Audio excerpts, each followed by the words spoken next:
அன்பு தமிழ் நெஞ்சங்களுக்கு வணக்கம். அதாவது நிறைய விஷயங்கள் பேசிக்கிட்டு இருக்கோம். ஒவ்வொரு நிகழ்ச்சியிலையும் யாராவது ஒருவரை பற்றி நல்ல தகவல்கள் சொல்லிட்டு இருக்கோம், விமர்சனம் பேசிட்டு இருக்கோம். இன்றைய ப்ரோக்ராம்ல நம்ம என்ன சொல்ல போறோம்னா, அதாவது ஒரு சொல், அதாவது ஏதாவது ஒருத்தர் ஒரு சொல்லு சொல்லும் இல்லையா, அந்த சொல் அவங்கள 100 படங்களை நடிக்க வச்சிருக்கு. அதாவது ஒரு நடிகைய ஒரு வார்த்தை கேட்டதுக்காக 100 படங்கள்ல நடிக்கிற வாய்ப்பை ஏற்படுத்தி கொடுத்துச்சு. அந்த தகவலை தான் நீங்க தெரிஞ்சுக்க போறோம். வாங்க நிகழ்ச்சிக்கு போறோம்.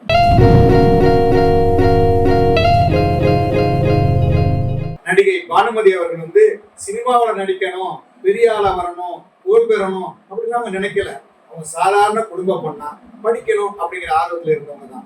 ஆனா அவங்க அப்பா இருக்காரு, அவர் ரொம்ப இசைப்பிரியர். அதாவது எங்க இசை நிகழ்ச்சி நடந்தாலும் அதில் போய் கலந்துக்கிட்டு அந்த இசையை கேட்டு ரசிப்பார். வீட்டுக்கு வந்தா அவரே பாடுவார். அதாவது அந்த அளவுக்கு ஒரு இசை பிரியரா இருந்திருக்கிறாரு. சரி, வெளியில இவ்வளவு பேர் பாடுறாங்க, அவங்களுடைய இசையெல்லாம் கேட்கிறோம், நம்ம ஏன் மகளுடைய திறமையை நம்ம ஏன் வெளியே கொண்டு வரக்கூடாது, அவர் பாட வைக்கலாமே அப்படின்னு ஆசைப்பட்டாரு. அதுக்காக கர்நாடக சங்கீதம் கற்றுக்கொள்வதற்காக பானுமதியை அனுப்பி வச்சாரு.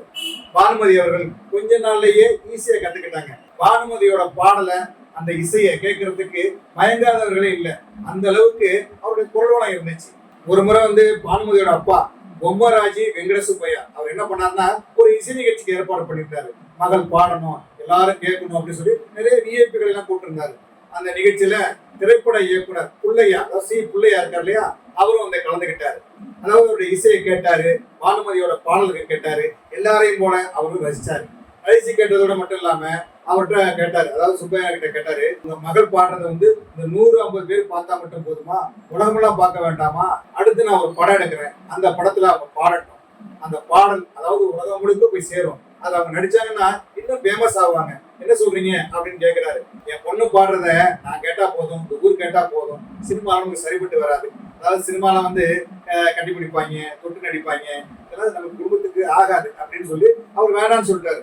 ஆனா டைரக்டர் விடல, பிள்ளையா இருக்காரு இல்லையா, அவர் கன்வின் பண்றாரு. ஐயா, பொண்ணோட திறமையை நீங்க உள்ளுக்குள்ளேயே அடக்குறீங்க, உலகத்துக்கு போகட்டுமே, நான் தான் படம் எடுக்கிறேன், தொட்டு நடிக்க மாட்டாங்க, கண்டுபிடிக்க மாட்டாங்க, அந்த குடும்ப கதை அருமையான படம், அதை நம்ம பாடினாலும் நடிச்சாலும் உலகம் முழுக்க போகும், உங்களுக்கும் பெருமை தானே, உங்க பொண்ணோட திறமை வெளிவருது இல்லையா அப்படின்னு சொல்றாரு. ஆனா இவர் கேட்கல. ஆனா அவரை சம்மதிக்க வைக்கிறாரு. சம்மதிச்ச பிறகு சரி, ஒரு படம் நடிக்கட்டும், பொண்ணோட திறமை அப்படின்னு பார்க்கலாம் அப்படின்னு அவர் ஒத்துக்கிறாரு. பானுமதி நீங்க கேட்கிறாரு, அவங்க சரி நடிக்கிறப்பா அப்படின்னு சொல்றாங்க. அந்த படத்து பேர் வர விக்கிரயம். முதல்ல பானுமதி ஹீரோயினியா நடிச்ச படம் வர விக்கிரயம். அந்த படம் ரிலீஸ் ஆகுது. இவருடைய பாடல், இவருடைய நடிப்பு, இவருடைய குரல் இதுக்காக பெரிய அளவுல வெற்றி பெறுது. அந்த படத்தினுடைய வெற்றி ஆந்திரா முழுக்க போய் சேருது. எல்லாருக்கையும் பானுமதி போய் சேர்ந்துடுறாங்க. அப்புறம் சும்மா விடுவாங்களா சினிமாக்காரவங்க, அடுத்தடுத்து படங்கள் குவியுது. ஆனா இவர் நம்ம அப்பா உடனே ஒத்துக்கல. ஏன்னா ஆசைக்காக ஒரு படத்துல நடிச்சாச்சு, தொடர்ந்து நடிக்கணுமா அப்படின்னு யோசிச்சாரு. ஆனா பிள்ளையா விடல. நல்ல படங்களை கரெக்டா எடுக்கக்கூடியவங்கள்ட்ட ஒத்துக்குவோம், நடிக்கட்டுமே அப்படின்னு சொல்றாரு. சரின்னு சொல்லிட்டு அவரும் ஒத்துக்கிறாரு. அதாவது கண்டிஷன் தான், அதை தொடக்கூடாது, கட்டிப்பிடிக்க கூடாது, இந்த மாதிரி காட்சியமைப்புகள் இல்லாம எடுக்கணும் அப்படின்னு சொல்லி ஒத்துக்கிறாங்க. நம்ம நிறைய படம் எடுக்கிறாங்க, நிறைய படங்கள் நடிக்கிறாங்க. ஒரு 7 படம் கிட்டத்தட்ட போயிட்டாங்க. 7 படம் போயிட்டு இருக்கும்போது 8வது படம் அவருடைய வாழ்க்கையை மாத்த போகுது, இல்லை இவங்க குடும்பத்துக்கு பிரச்சனை வரப்போகுது அப்படின்னு யாருக்கும் தெரியாது. 8வது படம் அனுபவ விஸ்வநாத் அப்படிங்கிறவர் கிருஷ்ண பிரேமம் அப்படின்னு ஒரு கதையை சொல்றாரு. பிரேமம்னா என்ன, கிருஷ்ண பிரேமங்கிற ஒரு புகட்டம். பிரேமம்னா என்ன, காதல் பத்தி ஒரு படம். அப்போ 18 வயசு ஆயிடுச்சு இல்லையா அம்மாவுக்கும், பானுமதி அம்மாவுக்கும் 18 வயசு ஆயிடுச்சு. காதல் தானே ஆகும், இயற்கை வரணும் இல்லையா, ஒத்துக்கிறாங்க, நடிக்கிறாங்க. இந்த படத்துல அவருக்கு முதல்ல காதல் வரும். யாரு மேல, டைரக்டர் மேலையா இல்ல, ஹீரோ மேலையா இல்ல, அந்த படத்துல உதவி இயக்குனரா ராமகிருஷ்ணங்கிறவர் ஒப்புறாரு. இந்த ராமகிருஷ்ணனுடைய நடவடிக்கை, அதாவது ஓடி ஆடி வேலை செய்யறாரு, கரெக்டா நிக்கிறாரு, வேலையில துடிப்பா இருக்கிறாரு, அவர் வச்சுக்கிட்டவங்க பார்த்துட்டே இருக்கிறாரு பானுமதி. ஏன்னா அவரை பிடிச்சிருச்சு. அதாவது ஷூட்டிங் வந்தாலே அவர் பார்க்கணும் அப்படிங்கிற ஆர்வம் வந்துடும். படம் முடிந்து வீட்டுக்கு போன பிறகு பானுமதிக்கு சதா ராமகிருஷ்ணன் அடைய வந்துருச்சு.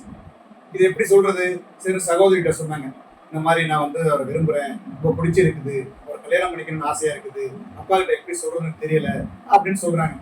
அவங்க சகோதரி என்ன பண்றாங்க, அவங்க அப்பா சொல்றாங்க, இந்த காதல் கத்திரிக்காய் இதெல்லாம் சினிமாவோட வச்சுக்கணும், நிஜ வாழ்க்கையில இருக்கக்கூடாது, நான் ஒத்துக்க மாட்டேன், ஒரு காலம் அது நடக்காது அப்படின்னு அவங்க அப்பா பிடிவாதமா சொல்லிடுறாரு.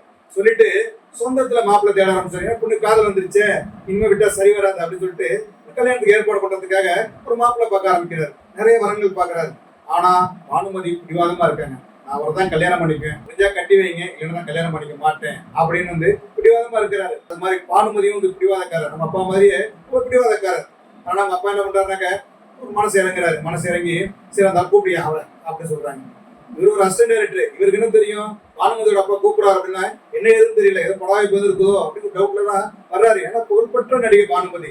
ஆனா இவர் ஒரு அசிஸ்டன்ட் டைரக்டர், இப்படி ஒரு சம்பவம் நடக்கும்னு அவர் தெரியாது. தன்னை காதலிச்சிருக்காங்க, கல்யாணம் பண்ணிக்க பேச போறாங்க, அதுக்கெல்லாம் கூப்பிட்டு இருக்காங்க, இது எதுவுமே தெரியாது. அவர் வர்றாரு, வந்து உட்காந்து பேசும்போது தான் இவங்க சொல்றாங்க என் பொண்ணு உன்னை விரும்புது, கல்யாணம் பண்ணிக்கலாம் விரும்புறோம், நீ என்ன சொல்ற அப்படின்னு கேட்கறாங்க. ஒரு பயங்கர அதிர்ச்சி ஆயிடுச்சு. ஒரு பக்கம் சந்தோஷம், ஏன்னா ஒரு பெரிய நடிகை தன்னை காதலிக்கிறாங்க. ஆனா ஒரு பெரிய நடிகை கல்யாணம் பண்ணிட்டு நம்ம அவங்களோட வாழ முடியுமா சேர்ந்து? ஏன்னா அவங்க நடிகை இல்லையா, பணக்காரவங்க, புகழ்பெற்றவங்க, அவங்களோட சேர்ந்து வாழ முடியுமா அப்படின்னு ஒரு டவுட் வந்துருச்சு. இருந்தாலும் வந்து அவர் அமைதியா இருக்காரு. என்னப்பா என்ன சொல்ற அப்படின்னு அப்பா கேட்கிறாரு.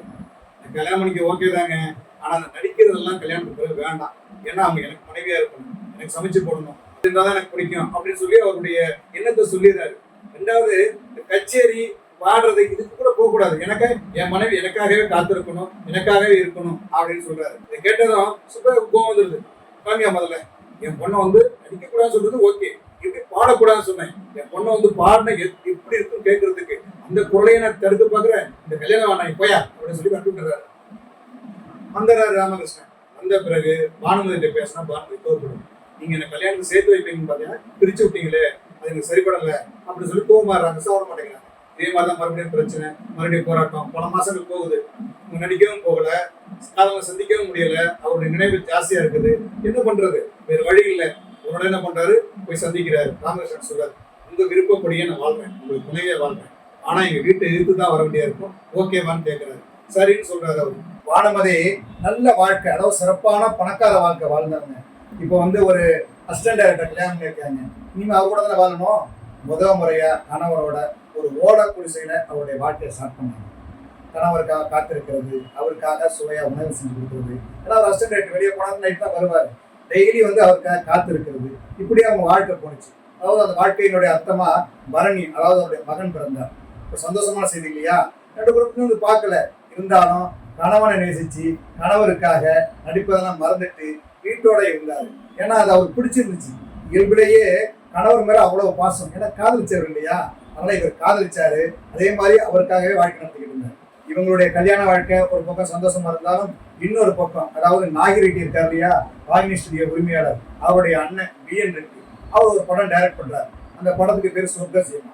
அந்த சொர்க்க சினிமா படத்துக்கு ஒரு நல்ல கதாநாயகி வேணும், ஏன்னா கதாநாயகி ஓரியன்ட் கதை, நல்லா பர்ஃபார்ம் பண்ணக்கூடிய ஒரு நடிகை வேணும். அவர் நிறைய கதாநாயகிகளை தேடுறாரு, அவர் பிடிக்கவே இல்லை. எதுவுமே வந்து தன்னுடைய கதாபாத்திரத்துக்கு பொருத்தமா யாருமே இல்லை.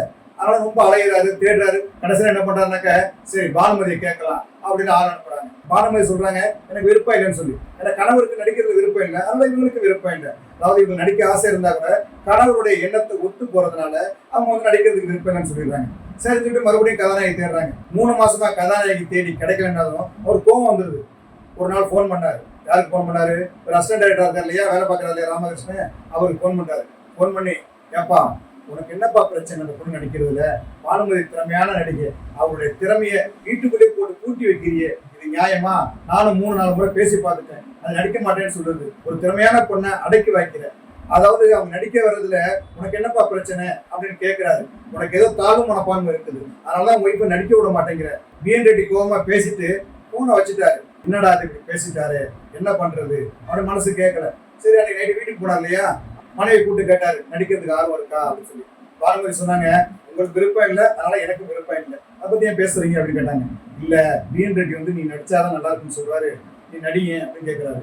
ஏன்னா உனக்கு ஆர்வம் இருக்குன்னு தெரியும், எனக்காக நீ இருக்குன்னு தெரியும், அதனால நானே சொல்றேன் இந்த படத்தை ஒரு படத்துக்கு நடி, இந்த நடிகையே இந்த கேரக்டர் கிடைக்கலையா, அதனால நீ போய் நடி அப்படின்னு சொல்லி வற்புறுத்துறாரு. ஆனா ஒரு வேண்டுகோள் வச்சார் இல்லையா, அதனால BN ரெட்டியோட படத்தை ஒத்துக்கிட்டு சொர்க்க சினிமா படத்துல கதாநாயகன் நடிச்சார். சொர்க்க சினிமா படம் பெரிய வெற்றி, ஆந்திரா முழுக்க பேசப்படுது. அடுத்து நிறைய பட வாய்ப்புகள் வருது. இப்ப கணவன் மனைவி பார்த்து பேசுறாங்க. அதாவது ராமகிருஷ்ணனுக்கு வந்து முழுக்க முழுக்க மனைவி நடிக்க போகணுங்கிற எண்ணம் வந்துருச்சு. அதை பானுமதிக்கு சொல்றாரு, நீ நடிக்கலாம், தொடர்ந்து நடி, பிள்ளைங்க இருக்கிறான், அவனுடைய வளர்ச்சிக்கு உதவியா இருக்கும், அதனால நீ நடி அப்படின்னு சொல்றாரு. குடும்பத்தினுடைய வளர்ச்சிக்காகவும் முன்னேற்றத்துக்காகவும் மறுபடியும் நடிக்க ஆரம்பிக்கிறாங்க பானுமதி. அதன் பிறகு பாத்தீங்கன்னா கிட்டத்தட்ட 100 நெருங்குது, அதாவது 90 படங்களை தாண்டி நடிச்சிருக்காரு.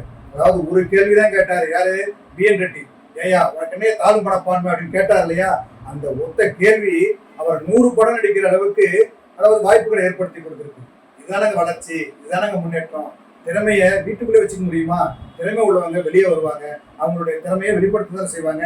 அது பிறகு பாருங்க, பானுமதி நடிக்க மட்டும் இல்ல, கதை எழுதுனாங்க, படம் தயாரிச்சாங்க, பாடல் எழுதுனாங்க, ஸ்டுடியோ நடத்தினாங்க. அந்த அளவுக்கு அவர்கிட்ட திறமை இருந்தது. அவருடைய வளர்ச்சிக்கும் முன்னேற்றத்திற்கும் அந்த திறமை காரணமா இருந்துச்சு இல்லையா. இந்த காணொலியில 2 விஷயம் பேசியிருக்கோம். ஒண்ணு பானுமதியினுடைய நடிப்பு திறமை, அதன் பிறகு அவருடைய வளர்ச்சிகள். இரண்டாவது அவங்க அப்பா மீறி கல்யாணம் பண்ணிட்டார் இல்லையா, அதாவது காதலிச்சவரை கல்யாணம் பண்ணிட்டார் இல்லையா, அதுவும் நடந்திருக்குது. அதனால பானுமதியோட காதல் கதையையும் இவருடைய வளர்ச்சியை பற்றியும் இந்த பகுதியில் பேசியிருக்கோம். சினிமா துறையில ஒவ்வொரு துறையிலும் இருக்காங்க இல்லையா, நடனத்திலிருந்து, இயக்குனர்ல இருந்து, நடிகர்ல இருந்து, நடிகையில இருந்து ஒவ்வொருத்தரும் காதலிச்சு கல்யாணம் இருக்காங்க. பிரபலங்களுடைய காதல், கல்யாணம், இந்த மாதிரி ஏதாவது முக்கியமான விஷயங்கள் இருக்கு இல்லையா, அவங்க வாழ்க்கையில் நடந்த தகவல்கள், அதாவது சுவாரஸ்யமான தகவல்கள், அந்த தகவலை நீங்க ஒவ்வொரு பகுதியிலையும் தெரிஞ்சுக்குவோம். ரெண்டாவது, இந்த நிகழ்ச்சி எப்படி இருக்குன்னு நீங்க சொல்லணும். உங்களுடைய கருத்துக்களை அதாவது கமெண்ட் பாக்ஸ்ல பதிவு பண்ணுங்க. அப்பதான் இன்னும் நல்லா பண்றதுக்கு பெரிய உத்வேகமா இருக்கு இல்லையா. சரி, தமிழ் வலைக்காட்சியை தொடர்ந்து பாருங்க. தமிழ் வலைக்காட்சியை லைக் பண்ணுங்க, ஷேர் பண்ணுங்க, கமெண்ட் பண்ணுங்க. தமிழ் வலைக்காட்சியோட புதிய அப்டேட்டுகள் உடனுக்குடன் உங்களுக்கு சேரணும்னாக்க, அதாவது அதுகளோட பெல் பட்டன் இருக்கு இல்லையா, அதை நீங்க அமுக்கணும். அமுக்கினாதான் நான் என்ன நிகழ்ச்சி போட்டாலும் உடனே உங்களுக்கு வரும். சரி, நன்றி, வணக்கம்.